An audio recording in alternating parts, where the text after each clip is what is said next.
Welcome to my channel, Jenni-Lee Basson. For those of you that have been following me, you've watched a little bit of my journey moving from South Africa to America and living the American dream. And for those of you that haven't, welcome. I am now a health coach, and I am super excited to be sharing a very special person in my heart. She's kind of been my life coach for many years. She has more than 17 years of experience in counseling, teaching, mentoring, curriculum development, and coaching. And Lisa helps people navigate challenges and change in their personal and professional lives. And I'm super excited to have her on here today with me as a health coach, to collaborate with her, and to also, we're just trying to help others find the balance in life. So welcome, Lisa. Thank you, Jen. Well, you helped me so much and give me the tools to navigate through my life through a very difficult time of change as well. I wanted Lisa to explain a little bit of the benefits of doing Meyers Briggs or Enneagram, and why you think it's so important for people to do that. Absolutely. So, Jen, you said your goal in the next 15 minutes is to help people understand that there is real value, and it's not just a party trick, and it's not are you a Leo or an Aries? It's much deeper than that. It's when you commit to a path of self-development, it is a real commitment to knowing thyself. And as we get older, we become aware of our story just looking back. But when we go to a dietitian or a coach or a therapist and they ask us those meaningful questions, we think they're a genius. But all they're asking us is to be the observer of our own life. And there's so many tools that help us know ourselves that much better. So two of my absolute favorites, and the journey I would take anyone on, is you listen to their story. Deep listening is the best gift you can give a friend, a relative, a person you're coaching, a person on the train. Deep listening, like you're relevant, you count. And that there is an awareness of another. And the second thing is to take them on a journey to understand themselves. We all process life a little differently. And those of us who've grown up in families of more than one sibling, how do we all experience the same story differently, and why? Those who had children, you think, well, what did I do differently? They're all so different. We process life. And one of the great therapists, psychologists, explorers of the human mind was a guy called Carl Jung, and his work is really quite beautiful.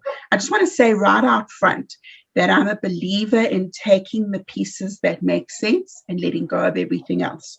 Because like people, when we think the whole portion is perfect, we get disappointed quite easily. Also, it's not our intention to consume an entire body of work.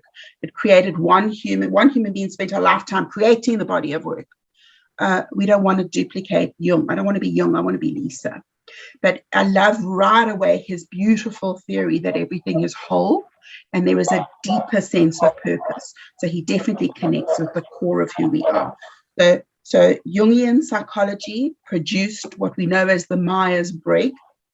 He didn't develop it. People used his work, and it was Isabel Myers and somebody Briggs, and they thought this was genius.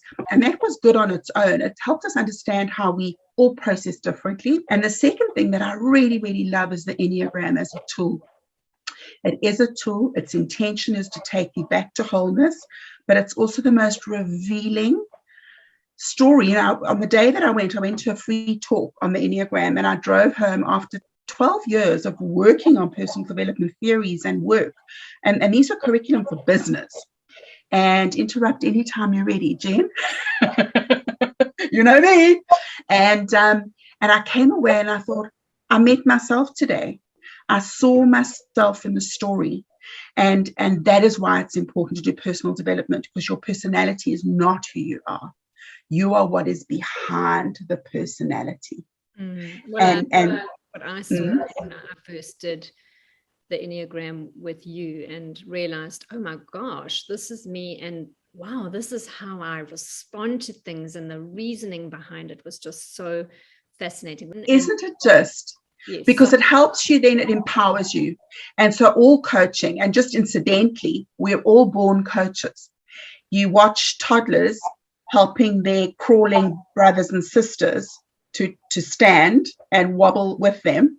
They are coaching because they did it first, and this is how.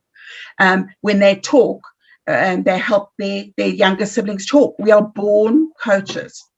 We become more egocentric and we forget to care about the other.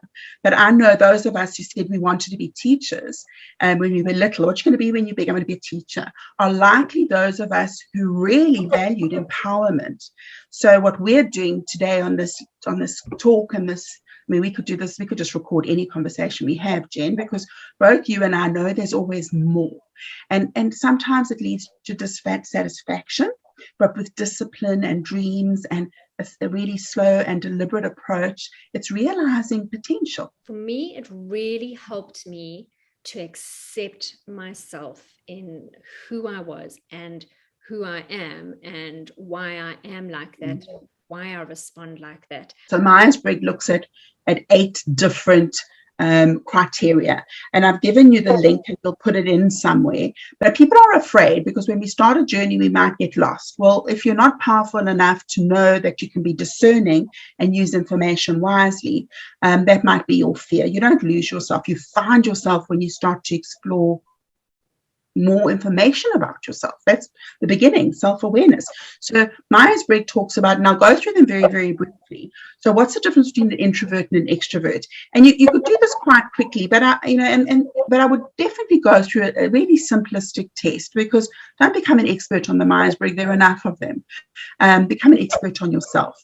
So an introvert is somebody who, and I'm incidentally an introvert. It's called an ambivert. It's kind of a little bit more. But if you gave me a room full of people or a book, some candles and some tea, I know what I'm choosing. And if I offered somebody else candles, tea, a couch and a book, they'd say, oh my gosh, am I going to be alone? Are there people joining us? So, I'm definitely more introverted. I get my energy from spending time alone. Whereas an extrovert feeds off experience. So when an introvert, we take kids to a birthday party, we say, oh, for goodness sake, Isabel, well, I'm not going to use your kids because that's not the truth. Well, I'll take me. Why are you so shy, Lisa? And the problem was there was overwhelm. There was too much going on because, and I'll go to the next one too. Again, so the double problem is I'm introverted and intuitive. So I would take the sixth sense. So there's a lot going on in this room. I'd be quiet to absorb the information. Whereas an extrovert is not looking to receive information. They're looking to, the only information they want is, what should I do first? What looks like most fun? Who should I speak to first? They're really moving towards the world. Whereas an introvert is taking the world in. And all of these are gifts. The second one is whether you are intuitive or sensory. Now, a sensory person is a person who sight, smell, taste, they like taking in information. And when you put all the 4, you put 4 together that are your own, it makes up your body of how you absorb and engage with life. So whether you're multisensory, so a 6th sensory person is like, oh, I can see what's going on, smell what's going on, hear what's going on, but there's something more going on. And then obviously the sensory person is saying, what are the facts here? So it's IN and then feeler. Are you feeling the world? Do you use information of how this makes you feel to understand your experience? Or are you just a thinker? You're really facts-based, logic, listening to the words that are coming in at you. And then the final one is quite interesting because it's judging or perceiving. Now, I'm an introvert, intuitive, a feeler, and then finally, you would think that would make such a peaceful, spiritual person. And I am in many ways. But the final one is perceiving or judging. A perceiver is really a go with the flow, take it as it comes, trusting of life, or able to trust themselves in a circumstance. Now, I'm a judger. So all those beautiful, soft, spiritual aspects of self could make me an artist, except no, I want deliberate outcomes. So I get very uncomfortable if someone changes an appointment. And so the intention then is you see all of those 8, but go and have a look. They're so worthwhile. That's the Meyers Briggs, correct? Oh, and it's such a fun. It actually is a really fun family journey because you can find fun explanations of who you are, what you'd be good at in work. The intention ultimately of the of Meyers Briggs is to say, while I know I'm introverted, how do I support myself being more in the world? Because we're not meant to be so. The polarity. It's like, no, I'm meant to grow my capacity. So if I'm an intuitive person, what if I just look at the facts sometimes? So does that explain it quite succinctly to you? So the intention is find out where your strengths lie, understand that it gives you your gifts and what you're great at, but it also points out where there are deficits and say, oh my gosh, I can see why I do that. Very forgiving, and very forgiving of a husband who's very introverted. And you think, he never has fun with us, but when we're alone, he's a blast. Why is he so boring around my friends? And he's like, no, there's too many people here. But when you've got a couple with you and they think, oh, he's amazing, we love him to bits, and then you add 8 more couples and he's like, it turned into a party, I need to go to bed early. Understand people a little better, especially your babies, your children. Yes. You kind of nurture, and you can nurture yourself to grow whole and not have these kind of inadequacies, because they're strengths when they're supported. Just that self-love part and self-accepting yourself and aware of who you are. And you've helped me with that so much. So what I would love to ask you, just we've touched on the Myers-Briggs. I know the Enneagram give a great, they give great feedback on that once you've done the test and results on the test itself. Just some thoughts on that, because I was reading clients' results and it was just so amazing and so intuitive. And I'm not, psychologist by any means, but it's just interesting to relate to the person and how they relate to food. And, yes. A lot of people are wanting to lose weight, and then they are the comfort eaters, and how that comes into play when you've done the Enneagram, how it makes so much sense. Everything makes a lot of sense with the Enneagram. And so, but they actually overlay, and I always do a cross-referencing of Myers-Briggs and the Enneagram, but that's a science I use, and many other coaches may use it, but I saw the incredible connection. So the Enneagram also is a tool for wholeness, but it's a little different. It's more about, this is totally a personality tool. It's how we want to be seen. And again, it's nature nurture. We come kind of with a predisposition to see things a certain way. And then what happens is it gets wounded. So I remember when I started all this work was when I was 38, and some life events had taken me into a perfect storm of crisis. And whereas I thought I was so capable, and I was incredibly competent and capable, I felt very, very wounded and unable to show up the way I'd been showing up. And I entered into therapy, psychotherapy, and there was a lot of blaming of the story. And while I had a phenomenal therapist who certainly got me on the right track, he also alienated me from my family because the story was so much about the wounding. Now, and it's taken me many, many years to understand that I don't know that therapy was what I should have done. I should have moved towards empowering myself a little better. And very often when I've dealt with somebody who says the kids are so cruel, friends are so cruel, I say, don't pray that I'll use my name. Don't pray that Lisa's friends are nice. Pray that Lisa's stronger. And she'll outgrow them, but you can't hope somebody else will be a better human being. Let Lisa understand her strengths and support herself a little better. So as far as the Enneagram goes, it all of a sudden helped me understand my story and how I'd seen it a certain way. So the Enneagram is absolutely a personality tool. There's a beautiful, for those of people who are spiritual and religious and think it's anti-religion. It's not at all. Catholicism, whatever you think or don't think of it, Franciscan monks used it to understand a village of people they'd arrive at. They could understand immediately by looking at people's behaviors, the way they show up, where their values lay. So, for instance, in the Enneagram, we know that there's 9 numbers, and each of those numbers are broken down into triads of 3, 3, 3, and each one in that. So it's how do we think, how do we feel, and how does it make us act? And there are multiple tools across the whole spectrum of personal development that speak about feel, think, and act. in very simple ways and in very complex ways. But the Enneagram pretty much says right at the top are 8, 9s, and 1s, and they're people who take action in life. And those people are either the 8 who takes big action, because really at the core of who they are is they want to love the people in their lives. And so they've taken a step. I'm not going to talk about the directions of the arrows, but 8, 9s, and 1s are action-orientated people. And 1s take right action. They really are the people who are willing to move into the world and show up and take right action. We both know that we'll talk about right now, the heart-centered people. Doesn't mean anybody who's an 8, 9, or 1 doesn't have a heart. It just means they prioritize action. And people who are 2, 3, and 4 prioritize feelings. Type 2, it prioritizes love. It's how am I seen? I want to be seen to be loving. I want to be seen by others, and I want to be loved. And then the 4 is very much about, it's how I feel about myself, not how you see me. But when you see me, how does it make me feel about myself? Because I so want to be authentic.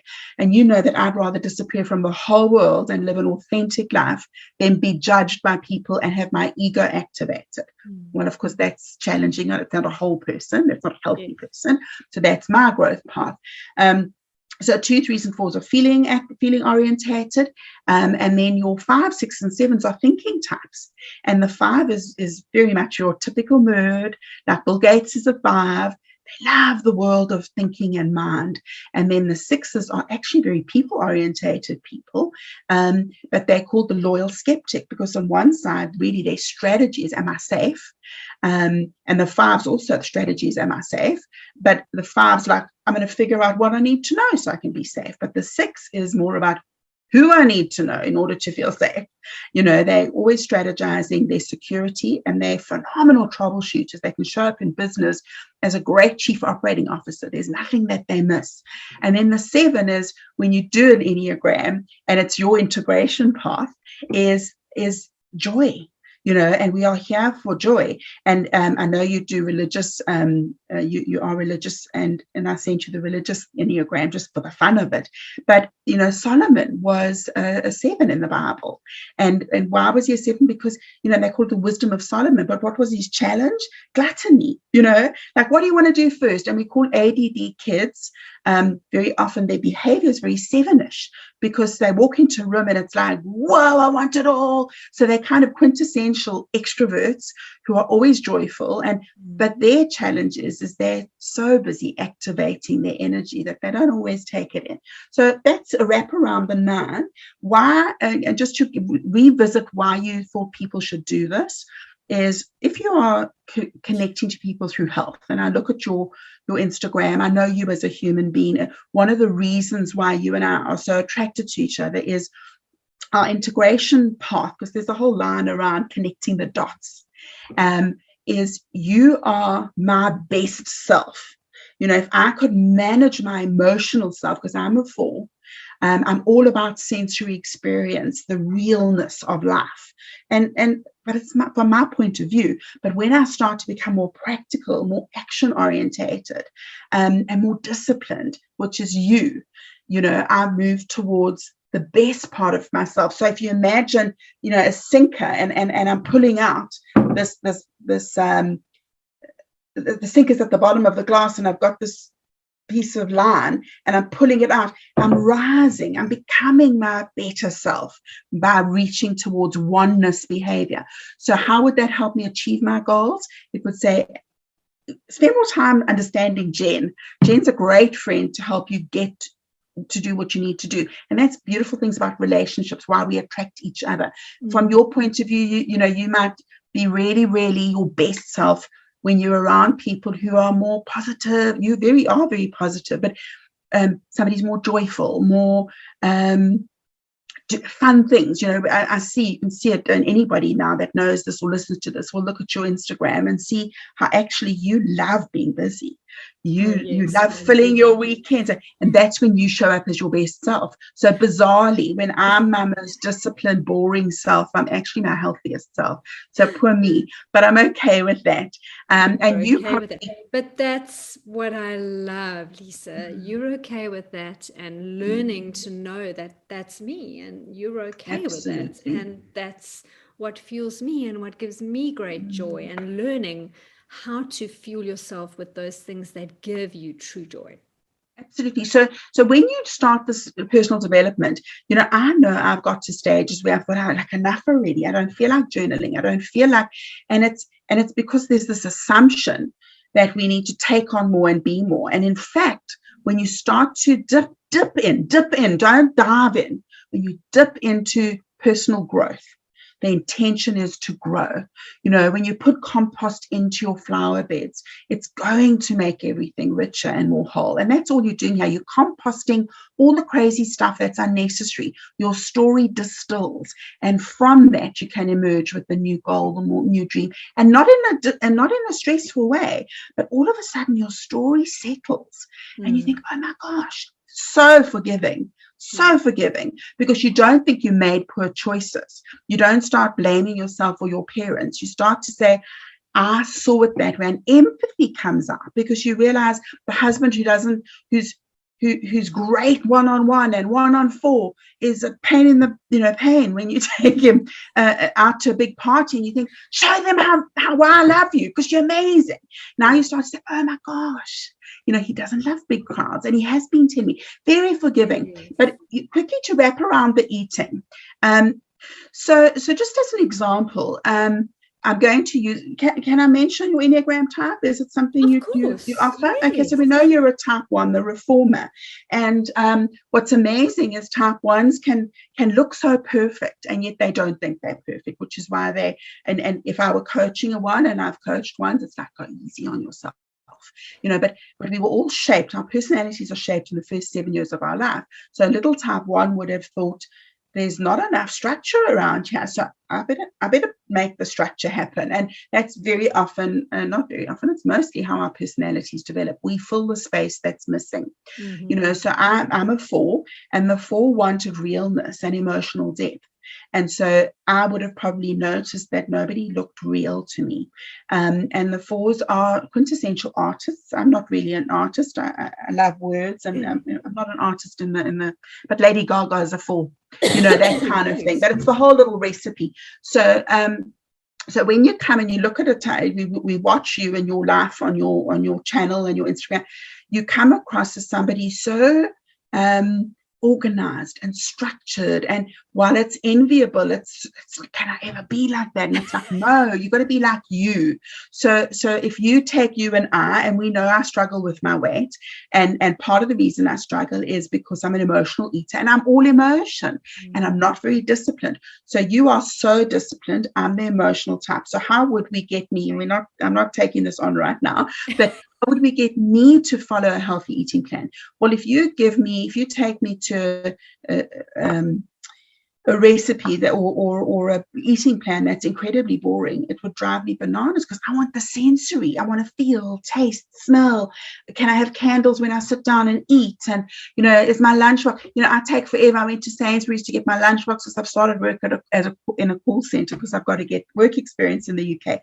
And which one should I take? Yours would probably, will it keep my food cold? Will it can I get compartments because I'm going to need this, that, and the other? Whereas mine was all about how will I feel when I open it, and will it be pretty, and should I get the matching, silly stuff. But it's very important to me. So we all quite different.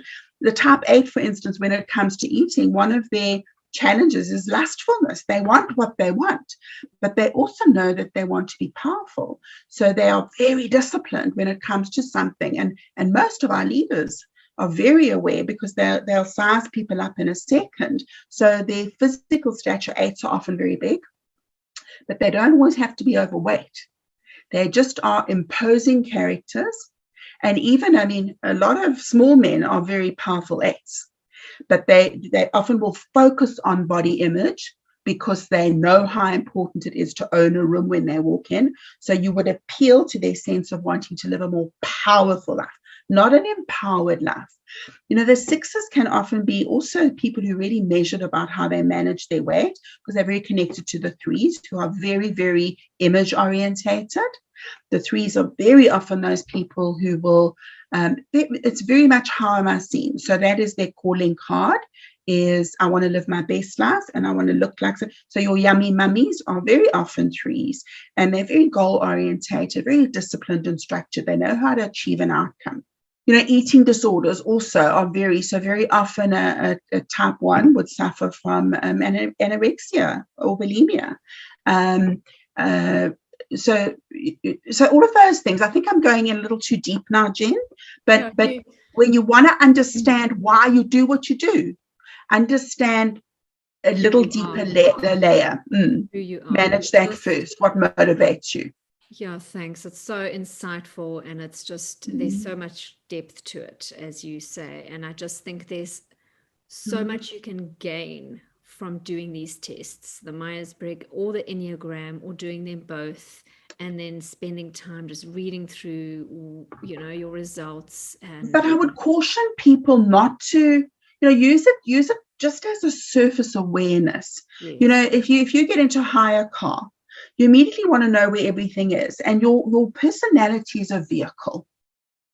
So you want to know, is it an automatic or a manual? Do we have a sunroof or not? Which side do we put the flicker on, and which side, where, what are we using here? Is it a diesel or a petrol? That's all you should use it for. Understand how this vehicle will take me to the places I want to go in my life. And, the observer, anybody who's watching this right now, you have a blank background and I've got this, and if they've got bored along the way, they might have wandered behind, not you, because you've got nothing going on. They might have looked at your beautiful earrings and the fact that you know how to do your color coding and, Jenna, those tortoiseshell glasses. And that, the bored person behind, when we lose focus, that's the observer. We're not listening. Our brain stopped working. We're looking for more information. And so when you're telling your story about your life, the person behind, the essence of who you are, is driving the personality. But your personality is informed by the information you are receiving through the Myers-Briggs. Are you introverted or extroverted? Are you intuitive or sensory? Are you there still, Jen? It looks like you're stuck.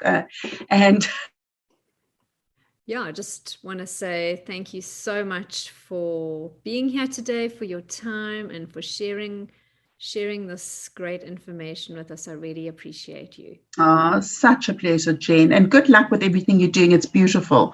And, the smallest thing we do every day that just empowers and uplifts someone else. So, you're making me come onto video when actually I like to have a very private life. Is making me grow a little, because next time someone asks, it's not so hard. Yes. Anybody now that knows this or listens to this will look at your Instagram and see how actually you love being busy. You love filling your weekends, and that's when you show up as your best self. So bizarrely, when I'm my most disciplined, boring self, I'm actually my healthiest self. So poor me, but I'm okay with that. And you okay with that. But that's what I love, Lisa. You're okay with that, and learning to know that that's me, and you're okay with that, and that's what fuels me and what gives me great joy, and learning how to fuel yourself with those things that give you true joy.